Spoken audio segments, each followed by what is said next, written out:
Buenos días, queridos estudiantes. Es un gusto y placer estar nuevamente con ustedes, ¿verdad? Abordando la materia de Ministerio de Educación Cristiana.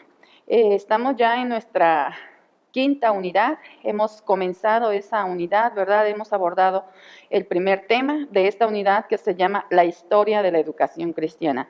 Es una de las unidades un poco más amplia de esta materia, de las 8 unidades que consta, pero vamos a estar dando únicamente algunos, podemos decir, cosas breves acerca de la historia de la educación cristiana, porque requeriríamos de mucho tiempo, ¿verdad?, para abundar en ella, para dar un estudio con más profundidad. Pero el estudiante que desea hacer esto puede consultar, ¿verdad?, la historia del cristianismo. Hay varios libros que nos pueden ayudar en ello.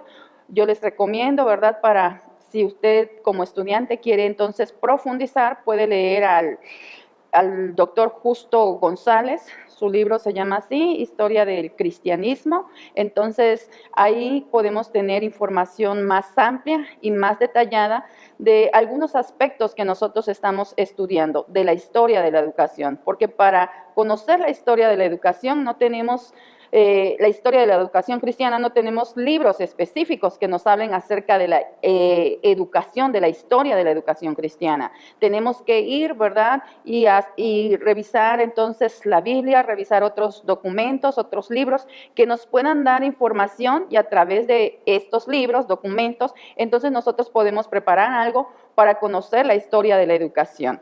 Es muy interesante conocer la historia de la educación, como les he venido diciendo, porque a través de ver la historia podemos ver cómo la educación ha evolucionado, se ha desarrollado, cómo algunas prácticas han sido sumamente beneficiosas y han ayudado a tener una educación cristiana productiva, eficaz en nuestras iglesias, pero también al estudiar la historia, podemos darnos cuenta cuánto en algunos aspectos nos hemos desviado, ¿verdad? Estamos practicando otras tradiciones, se puede decir, otras cosas que realmente no se ven en el Nuevo Testamento, en la iglesia primitiva, o que está marcado, indicado en el Nuevo Testamento. Y hacemos esto o estudiamos la historia porque queremos realmente que el estudiante tenga y conozca y entienda lo que es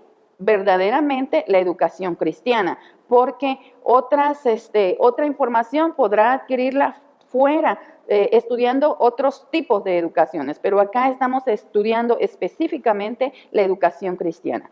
Entonces hoy vamos a continuar con esta unidad que es la historia de la educación. El primer tema que vimos fue la educación en la iglesia primitiva. Ya hemos hablado acerca de ello, que en la iglesia primitiva, dentro de la educación hubieron dos elementos bien importantes, o dos funciones de la educación, ¿verdad?, en la iglesia primitiva. Dijimos dentro de este tema que el bautismo fue bastante un instrumento o una herramienta bastante educativo. Es decir, que la iglesia, los primeros cristianos, aprendieron a través del bautismo muchas de las enseñanzas de nuestro Señor Jesucristo. Recordemos que en un principio no se requería tanta instrucción acerca del bautismo, pero hasta cuando llegamos al siglo III, el bautismo, para que el nuevo creyente pueda entonces bautizarse, requiere una preparación y una capacitación que en ese tiempo era más de 3 años o 3 años, y después de bautizarse, tenía que involucrarse en las actividades de la iglesia poco a poco, ¿verdad? Otra función de la educación dentro de la iglesia primitiva fue que la educación fue el instrumento o el vehículo a través del cual se transmitió toda la tradición cristiana. ¿En qué consistía la tradición cristiana? Pues en los dichos y hechos de nuestro Señor Jesucristo, en la vida y obra de nuestro Señor Jesucristo.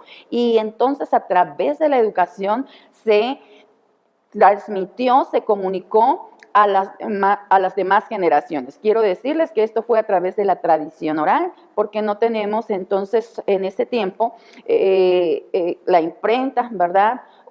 Eran culturas más orales, ¿verdad? La mayoría de las personas. Entonces, esas fueron las dos funciones de la educación en la iglesia primitiva. Hemos abordado eso. El día de hoy, en esta nueva lección, ¿verdad?, de estudiando la historia de la educación cristiana, vamos a abordar de manera escueta o de manera general, ¿verdad?, algunos movimientos e instituciones desde la iglesia primitiva hasta la reforma, ¿verdad? Vamos a hablar de algunos movimientos o instituciones que influyeron en el desarrollo de la iglesia y por lo tanto tienen que ver con la educación, porque para conocer acerca de la historia de la educación tenemos que ver cómo la iglesia fue evolucionando, cómo se fue desarrollando, cómo se fue edificando y creciendo, ¿verdad? Desde Jerusalén hasta luego alcanzar las otras ciudades y entonces el cristianismo se fue expandiendo y nos tenemos que apoyar en la historia del cristianismo para conocer entonces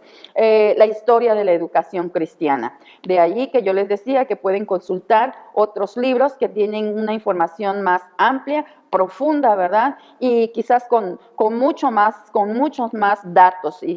Pero aquí estamos abordando de manera escueta algunos movimientos y que tienen que ver mucho con la educación, es decir, que aportaron a la educación, ¿verdad? Y que fueron benéficos, pero también algunos movimientos que resultaron, ¿verdad?, en prejuicio, que afectaron la educación cristiana. Vamos entonces a comenzar hablando de esos movimientos o las influencias en el desarrollo de la iglesia hasta el tiempo de la reforma. Quiero decirles que la iglesia primitiva no fue muy organizada y tampoco, ¿verdad?, se identificaba mucho con el entrenamiento formal de los convertidos o de los nuevos cristianos, pero a medida que la iglesia se separaba más y más del judaísmo y desarrollaba su propia identidad, la identidad cristiana, sus propias características, surgió la necesidad entonces de desarrollar un proceso de instrucción o la necesidad de desarrollar entonces una educación y una educación que fuera cristiana.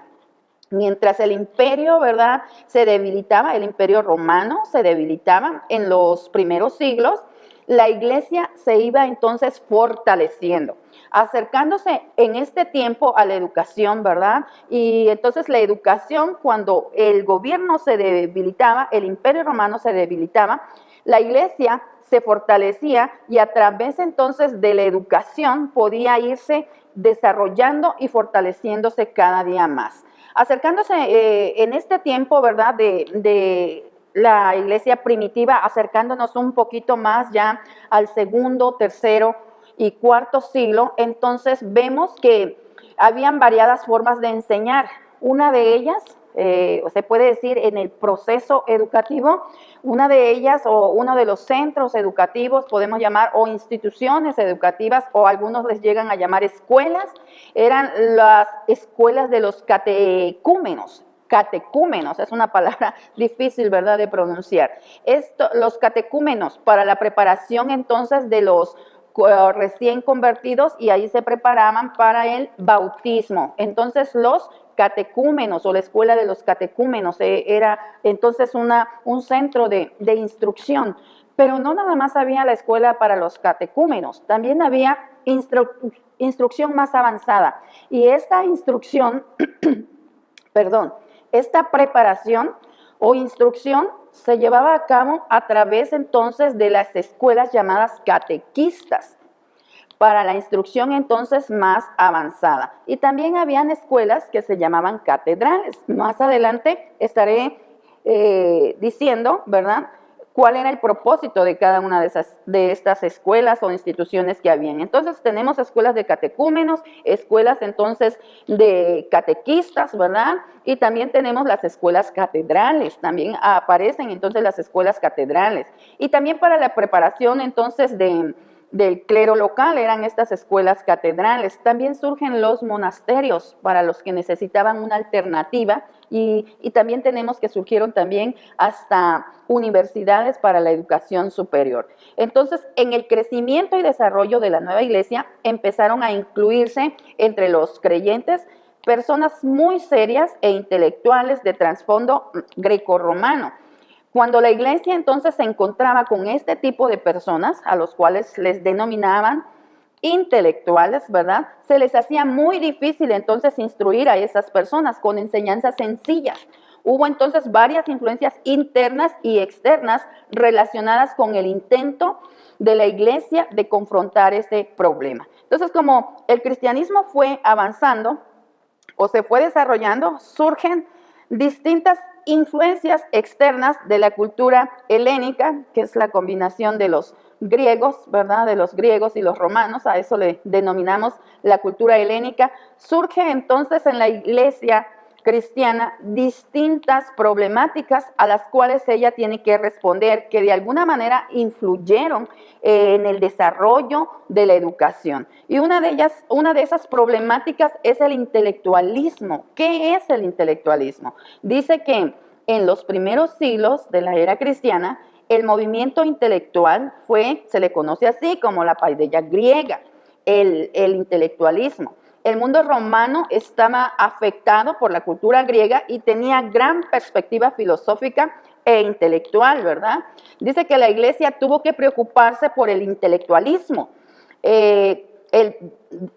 Conforme se iba avanzando o conforme la iglesia se desarrollaba, entonces tenía que alcanzar a diversas clases sociales para Cristo. Como resultado, muchos de los maestros cristianos, desde el siglo II hasta el siglo IV después de Cristo, ¿verdad?, fueron convertidos de tales trasfondos intelectuales y trataron entonces de sintetizar la enseñanza cristiana con los ideales filosóficos. Es decir, muchos intelectuales entonces se estaban convirtiendo al cristianismo y estos intelectuales trataron de hacer una síntesis, de hacer una combinación de las enseñanzas cristianas o las verdades cristianas con la filosofía griega que en ese momento, ¿verdad?, se estaba enseñando también. Trataron entonces de conjugar, de hacer armonía. Entonces la iglesia, esto le sirvió, avanzó la iglesia, creció, pero al mismo tiempo estas enseñanzas filosóficas también trajeron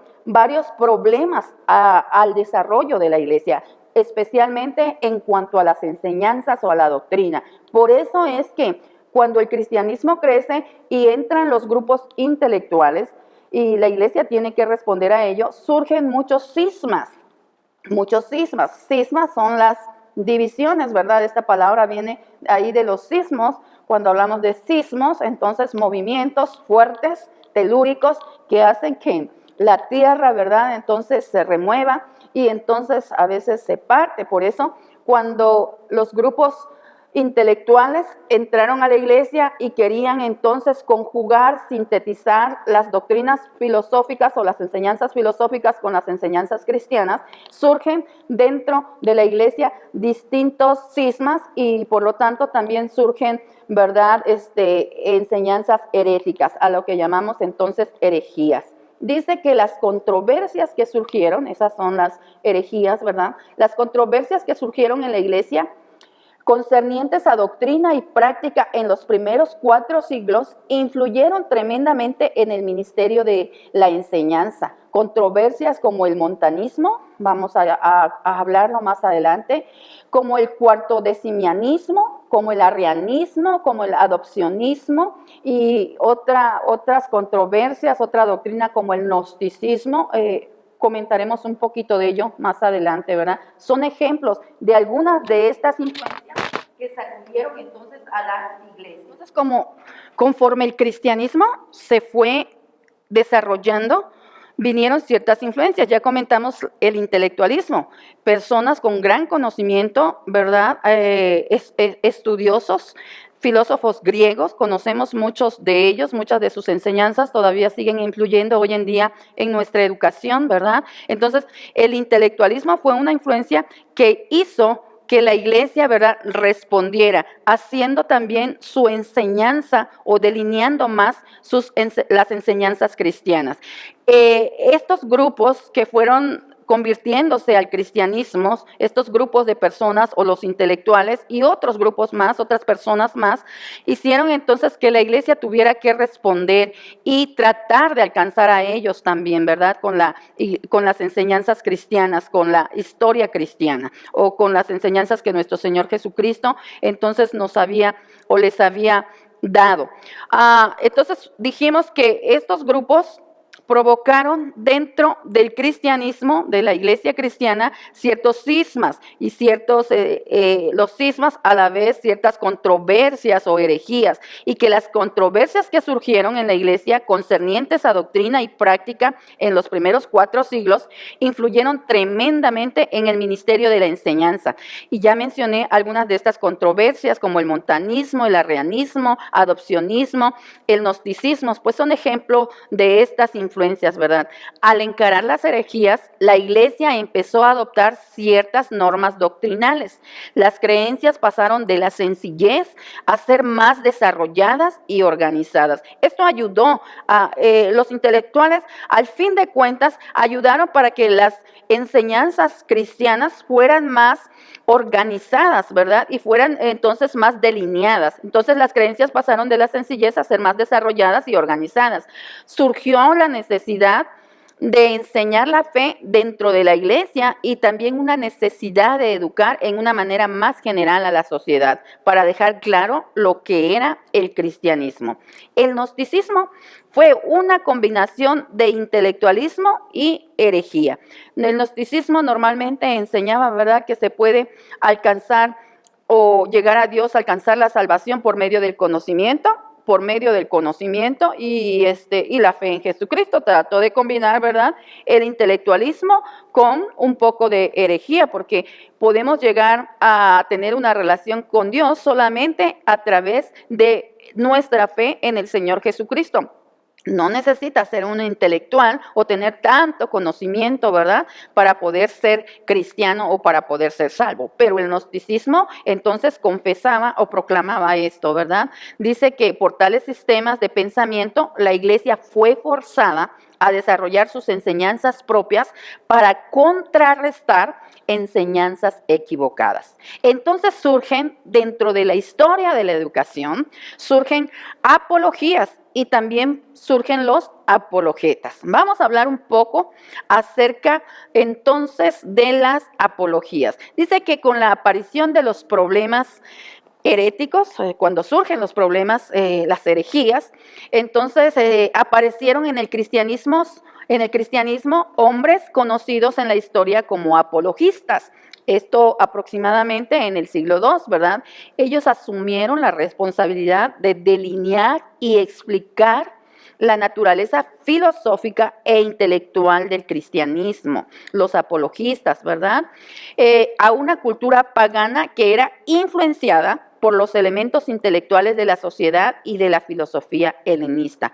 Fueron hombres educados en la cultura clásica y reconocidos como líderes de la iglesia. Así es que los apologistas fueron hombres que delinearon la fe cristiana, tratando de entender también las filosofías que en ese tiempo, ¿verdad?, se estaban proclamando. Ellos fueron los apologistas, por eso se les conoce como los defensores de la fe cristiana, ¿verdad?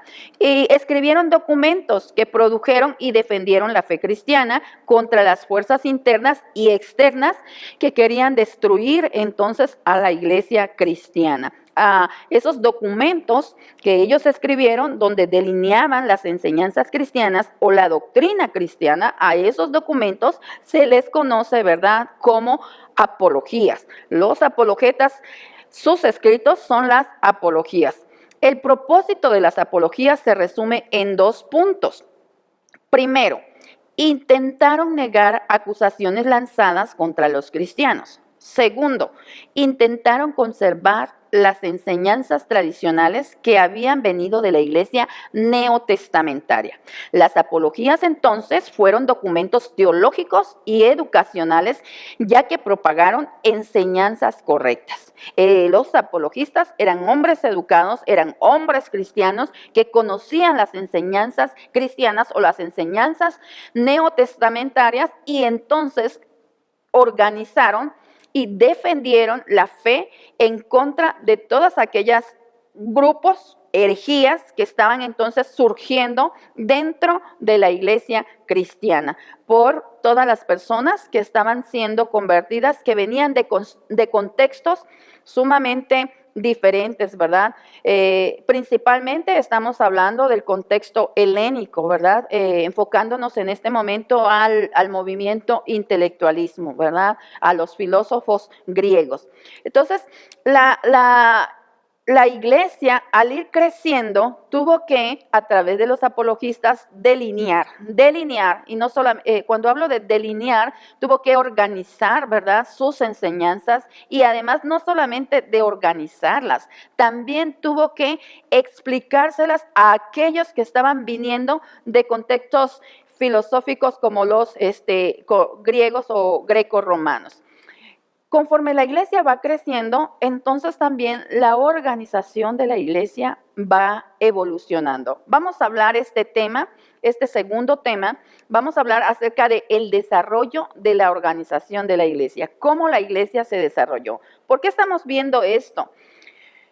Como dije, cuando la iglesia crece, la iglesia de su enseñanza sencilla tuvo que pasar a una enseñanza más organizada, y tuvo la iglesia que buscar el medio para alcanzar a los intelectuales, porque los intelectuales también tienen que conocer a Cristo. Entonces la iglesia organizó, ¿verdad? Organizó sus enseñanzas, delineó sus enseñanzas, defendió sus enseñanzas de tal manera que el cristianismo se mantuviera puro, y para ello hicieron su trabajo los apologistas, nos ayudaron en eso, y vamos a ver más adelante los grandes aportes que hicieron a la educación, ¿verdad? A la educación cristiana, y por lo tanto al cristianismo en general, y sobre todo se puede decir a la conservación del cristianismo neotestamentario, y también pasarlo a las generaciones venideras de una manera pura, ¿verdad? Sin contaminación, sin enmendaduras, ¿verdad? Eso es lo que trataron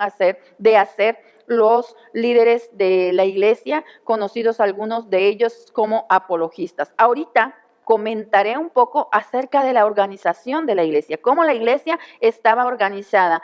Entonces, la iglesia estaba organizada, en este tema hablaremos de eso. La iglesia pasó de un ministerio neotestamentario triple, ¿verdad? Es decir, que en un principio, en el Nuevo Testamento, vemos que la iglesia estaba organizada o tenía una organización triple. ¿Quiénes eran o cómo estaba organizada? Habían apóstoles en primer lugar, habían apóstoles, profetas y maestros. Por eso ellos formaban un grupo. El segundo grupo, los que servían para dirigir los cultos o rendir servicios especiales, ¿verdad? Los presidentes, los presbíteros, los diáconos y las viudas. Vemos esto también en el Nuevo Testamento, que hay entonces allí presbíteros, diáconos y viudas. Y tercero, habían los responsables de la disciplina y la administración, llamados los presbíteros. En el primer siglo estamos viendo esto. Por ejemplo, ayer, en otra clase, en la unidad pasada, digo siempre ayer porque normalmente estoy en un día y luego en otro día, ¿verdad? Entonces, en la clase pasada, yo comenté acerca de la Didaché, que es un documento histórico que habla, o se traduce así, la enseñanza de los 12 apóstoles del primer siglo. Entonces la Didaché se muestra un ministerio doble. Habían ministros itinerantes y carismáticos, ¿verdad? Ministros itinerantes y carismáticos, apóstoles y profetas y maestros. Y otro aspecto que incluye la Didaché eran los obispos residentes elegidos por la congregación. Entonces estaban los itinerantes, dentro de los itinerantes estaban los apóstoles, los profetas y los maestros, y los obispos residentes eran elegidos por la congregación, y esos permanecían así. Estos son los dos, se puede decir, los dos tipos de organización que encontramos allí en la Didaché. la enseñanza de los 12 apóstoles. Hacia fines del siglo III, hablamos ya del siglo III, dice que los obispos habían sobresalido como líderes y la comunidad cristiana los asociaba. Fíjese bien esta enseñanza, que la comunidad cristiana o la iglesia cristiana los asociaba como la figura de Cristo en la comunidad, responsable de todo lo que ocurría en la iglesia. En el siglo III ya el obispo va alcanzando preeminencia y es el representante de Cristo y era el responsable de todo lo que estaba ocurriendo en la iglesia. En el siglo IV, la iglesia cambió enormemente. ¿Por qué cambió enormemente en el siglo IV? Porque se casó, hizo mancuerna, hizo unión con el Imperio Romano bajo el reinado de Constantino. Desde allí entonces comenzó la relación muy estrecha entre la Iglesia Católica Romana, es decir, la Iglesia Cristiana ya se hizo, ya surge la Iglesia Católica Romana y el Estado. Hacen entonces mancuerna, alianza. Y entonces el obispo, ojo con esto, me llama la atención porque hoy en día tenemos eso en la Iglesia Católica Romana. El obispo fue la persona clave en la instrucción. Los demás oficiales de la iglesia podían enseñar solo por mandato del obispo. Dice que los diáconos tenían más poder que los presbíteros. Ya habían presbíteros, ¿verdad? Hasta el siglo IV y servían a los obispos como auxiliares. Entonces, el obispo es el único que tiene poder para enseñar y el obispo es el que nombra entonces quienes pueden enseñar, ¿verdad? Y que los diáconos entonces se convierten, estos hablando de los obispos y los diáconos son los oficiales que el Nuevo Testamento nos presenta, pero acá hay una jerarquía, el obispo arriba y los diáconos más abajo, ¿verdad? Esto lo podemos a lo mejor visualizar a través de un esquema. Entonces, desde allí, desde que se dio la alianza entre la iglesia y el Estado, comienza esto, ¿verdad? Donde el obispo entonces fue la persona clave en la instrucción y que los demás oficiales de la iglesia podían enseñar solo por mandato entonces del obispo y que los diáconos tenían más poder que los presbíteros hasta el siglo IV y también servían, ¿verdad?, a los obispos como auxiliares. Los presbíteros no enseñaban, sino eso ocurrió hasta el siglo IV o V. Dice que para el siglo IV, su relación estrecha con el Estado romano, los obispos no podían soportar todas las responsabilidades por esa relación de la iglesia, ¿verdad?, con el Estado, y entonces no podían soportar todas las responsabilidades de enseñar y también administrar. Para aliviar la situación, entonces los presbíteros fueron comisionados como pastores locales, los presbíteros pastores locales, y mientras que los obispos retenían todo el control administrativo. Por eso es que surge un movimiento o una enseñanza que se le conoce como sucesión apostólica. Y quiero abordar un poquito de esto dentro de la organización de la iglesia cristiana. Y esto a la educación nos compete. ¿Por qué nos compete? Porque son enseñanzas más de tradición que vemos cómo surgieron en la historia, pero que no son enseñanzas cristianas, que no pertenecen, podemos decir, a las enseñanzas neotestamentarias. ¿En qué consiste entonces la sucesión apostólica? Esto tiene que ver con la autoridad del clero de enseñar. Al final del siglo II, la iglesia contaba con una historia a la cual podía recurrir para basar la autoridad de su enseñanza. Tal autoridad era buscada tanto por la iglesia ortodoxa como por los grupos heréticos o los grupos cismáticos. Probablemente el argumento de la sucesión se desarrolla en el siglo II, cuando un grupo herético como los gnósticos reclamaban esta sucesión. El argumento de la iglesia fue que ella era la que había recibido su autoridad de enseñar de los apóstoles, ¿verdad? Entonces, y los apóstoles de Jesús. Esto tenía el propósito de asegurar a los herejes y cismáticos que en la iglesia nada se hacía por su propia cuenta sin autoridad. Como los guardianes de la enseñanza, los obispos sabían determinar lo que era verdad y lo que no era verdad. Por la sucesión apostólica, la iglesia, a través de sus obispos, proveyó legitimidad a su enseñanza. Gradualmente, la autoridad era ratificada por el rito de ordenación como sacerdote, maestro y guardián de la fe. A través de este proceso, el clero fue el recipiente de la sucesión o autoridad apostólica. Es aquí donde encontramos, ¿verdad?, cómo ya la enseñanza de ser de todo seguidor de Cristo, todo discípulo tenía la oportunidad de enseñar todo lo que había aprendido acerca de Jesús. Por su relación con Jesús, ahora la enseñanza ya compete nada más a un grupo exclusivo, y en este caso son los obispos, quienes habían alcanzado preeminencia, especialmente con la alianza de la Iglesia con el Imperio Romano, ¿verdad? En el siglo IV. Ahí vemos entonces una desviación, y ahora son los obispos los únicos que pueden enseñar, los únicos que designan quienes pueden enseñar, ¿verdad? Y son los que adquieren el control. Esta es una enseñanza no neotestamentaria, pero sí una enseñanza tradicional que hoy en día todavía se practica, ¿verdad? Especialmente por la Iglesia Católica Romana, ¿verdad? Entonces, pero no es una enseñanza bíblica. Vemos que esto ha ocurrido en el siglo IV, hablando entonces por el avance del cristianismo, al cristianismo extenderse. Hay algunas cosas que han beneficiado, por ejemplo, que la fe, las enseñanzas cristianas, o la fe, porque así se le conoce al conjunto de doctrinas, ¿verdad?, que confesamos, la fe cristiana, entonces pasara de sencilla a ser más organizada, y a que se pudiera explicar y a combinarse, ¿verdad?, a entenderse con todos los movimientos que estaban entonces surgiendo o viniendo al cristianismo, como el intelectualismo. Entonces, eso benefició mucho porque la fe cristiana se delineó, se definió gracias al trabajo de los apologetas, pero también surge, ¿verdad?, con la organización de la Iglesia, y este crecimiento surge que nada más son los obispos los que entonces pueden enseñar. Y ahora el pueblo, ahora todo cristiano ya no tiene esa oportunidad de enseñar. Esto lo vemos entonces a través de lo que llamamos la sucesión apostólica, que nada más el obispo era el que había recibido la autoridad para enseñar.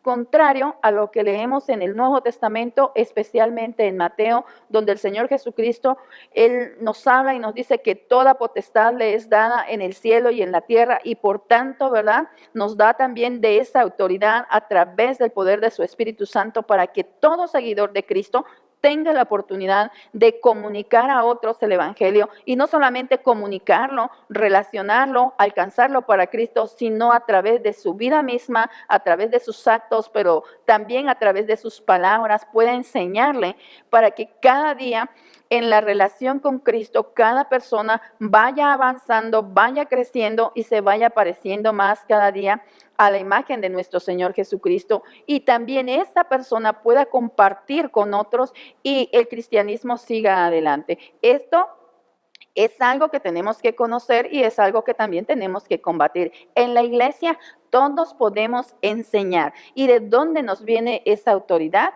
No nos viene a través de un rito en el cual nos ordenan. Recuerde que la iglesia confirma nuestros dones, la iglesia confirma, pero ese poder para enseñar nos viene del Espíritu Santo, que es lo que tenemos en el Nuevo Testamento, es la enseñanza. Hablemos un poquito entonces de las escuelas que existían en el tiempo de los primeros siglos del cristianismo. Aproximadamente en la época, se puede decir, le llamamos a la época desde neotestamentaria hasta el siglo V, normalmente se le llama la época patrística. Voy a hablar un poquito más adelante de eso.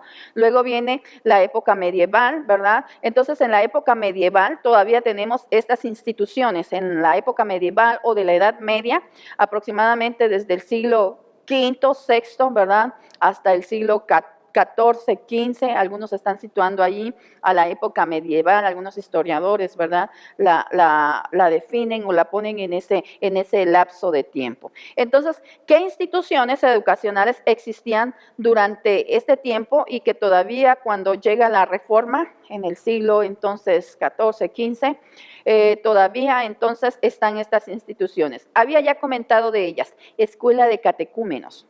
Fueron las escuelas formales dadas a los nuevos convertidos, es decir, a los nuevos creyentes, que incluían niños cristianos, ¿verdad?, judíos, adultos y convertidos gentiles. Los maestros fueron los obispos, los diáconos o subdiáconos.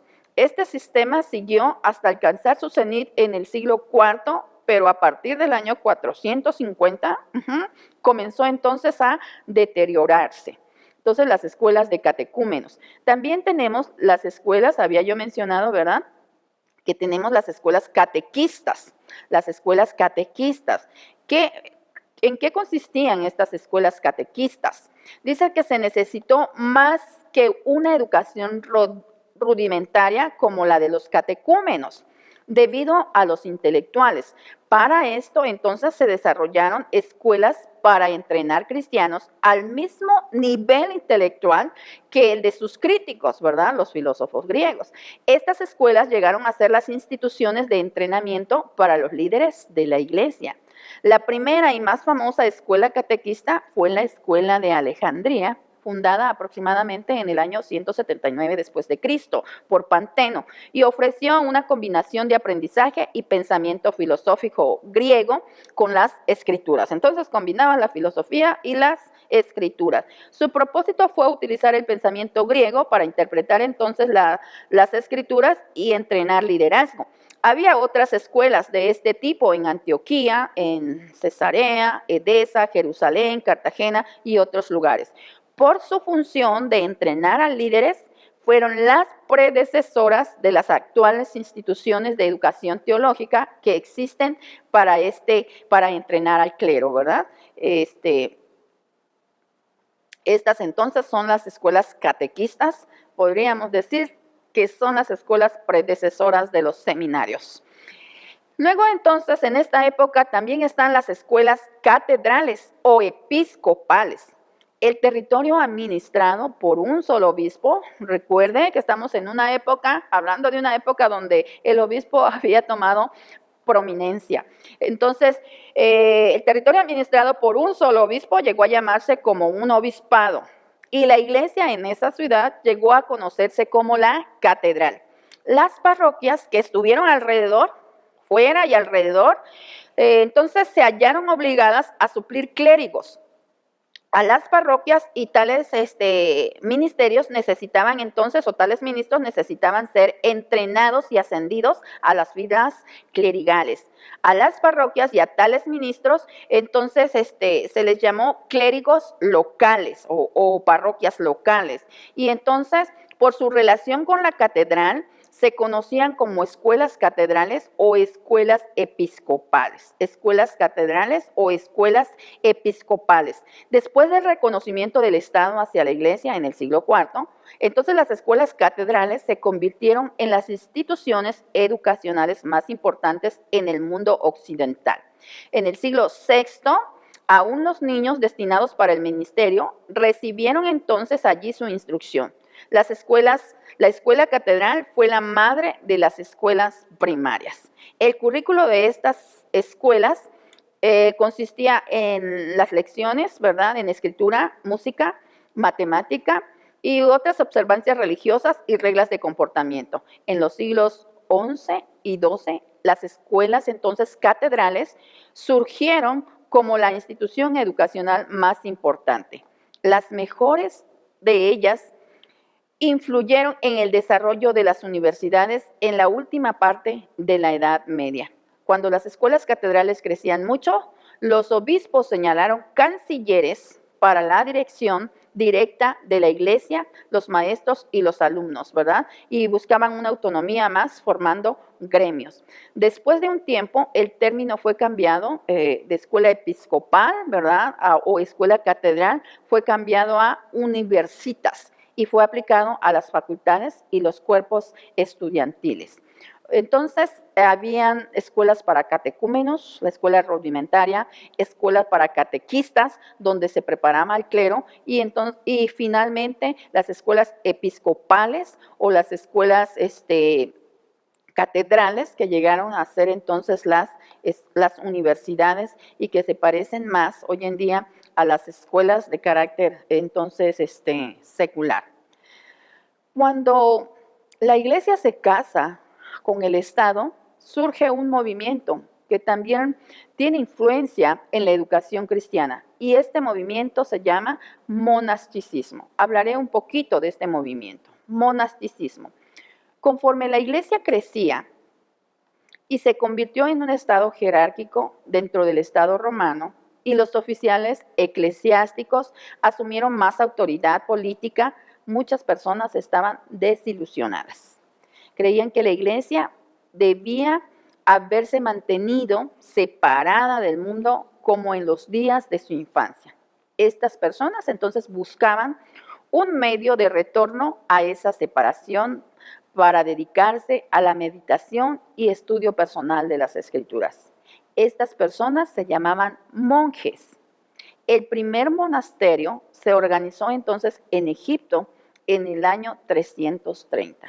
Monjes porque se separaban del mundo y se iban a las montañas, por eso se conocen como monjes, y allá en las montañas hacían sus monasterios y entonces se dedicaban, ¿verdad?, al ayuno, a la oración, a la meditación, al estudio de las Escrituras. Y así surgen los monasterios. El primero entonces en el año 330 en Egipto, y la idea fue adoptada pronto en otros lugares en pocos años, y al llegar la Edad Media, el monasticismo había llegado a ser una institución propia dentro de la iglesia.